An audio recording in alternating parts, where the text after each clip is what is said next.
Je vais faire bouger le plan pour que d'autres personnes puissent toucher. Ça vous va?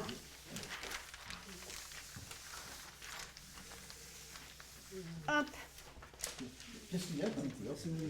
Ah, la couleur, alors j'ai mis des couleurs au hasard en fonction de ce que j'avais sous la main. J'ai essayé de contraster pour que les malvoyants puissent peut-être voir un petit peu quelque chose. J'ai mis du jaune, du bleu, du rouge, du vert et du noir. Mais sur le plan original, il est tout en noir et blanc. Et comme le papier est un petit peu jauni, ça fait plus blanc, ça fait beige. Mais à l'origine, le plan, il était en noir et blanc. Comment tu t'appelles? Thierry. Thierry. C'est sympa.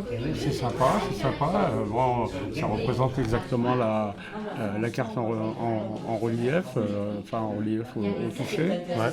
Voilà. Et Là, j'ai vu. t'as repéré la maison des aveugles Oui, par rapport au rempart. Voilà. ici. Ouais, D'accord. exactement.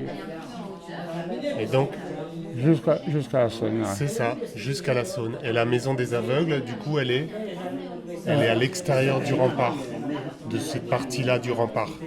Ah, d'accord, donc elle est par là. Alors. C'est ça, exactement. Tu vois, en fait, ça, c'est la route, c'est la rue qui Oui. passe devant votre maison.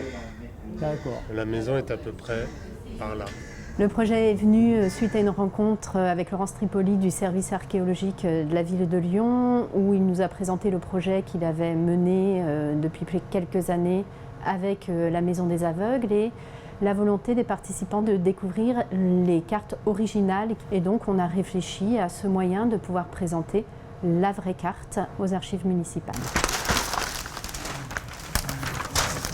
Hop là, très bien. C'est un bruit qui est là. Ouais. Alors, on reprend ici, on remonte la Saône, encore. Hop, et là, c'est le château de Pierre-Cise. C'est le début du rempart. Alors, on repart vers la gauche. Vous sentez le rempart ici? Hop, on s'arrête ici, remontez. Vous sentez, ça gratte? Et bien ça, c'est la maison des aveugles. Donc, le rempart, on retourne à droite, le château de Pierre-Cise, et on arrive jusqu'à la Saône. On ressuit un petit peu la Saône, alors vers la droite. Allez-y, la droite c'est de ce côté-là. Hop, et on remonte en haut. Moi aussi ça me fait faire de la gym, hein, je vous raconte pas. Et là vous sentez c'est rugueux? Oui. Et bien ça c'est le deuxième rempart. Si on continue, ce rempart il retourne vers la gauche. Et donc si on redescend, vous sentez, ça gratte, c'est la maison. Donc en fait vous comprenez que la maison elle est vraiment entourée par les remparts. Approchez-vous. Tout près, un mur. Le mur est qui délimite la maison des aveugles. Ce mur, touchez-le. Les pierres qui le constituent ont été taillées il y a plus de 6 siècles.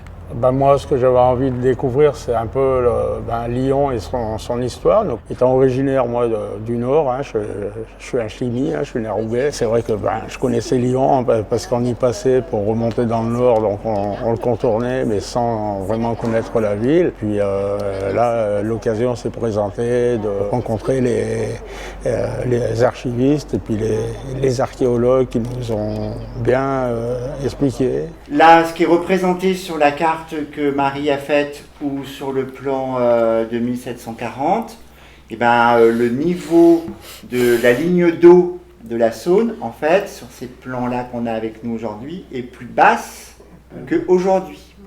Et il se trouve que sur le dessin sur la carte, on voit qu'il y a des cailloux, des rochers qui apparaissaient. Mais moi, je me dis, les cailloux, ils font comme les autres, parce qu'avec les aléas climatiques, le changement de climat et tout, est-ce que ça n'engendre pas aussi dans les cailloux, dans les vieilles pierres aussi des changements, quoi, parce que... Ce qui était vraiment chouette dans cette rencontre, c'est que ça partait dans tous les sens. Et qu'on est parti d'une carte du XVIIIe siècle et qu'on a abordé le changement climatique, l'armée, la police. Enfin, vraiment, ça permet de couvrir tous les champs. Et c'est vrai que cette discussion sur le changement climatique, on ne l'attendait pas et qu'on va essayer peut-être de développer l'année prochaine. Ouais, ça sera intéressant. Alors, ces registres, ils étaient en très très mauvais état.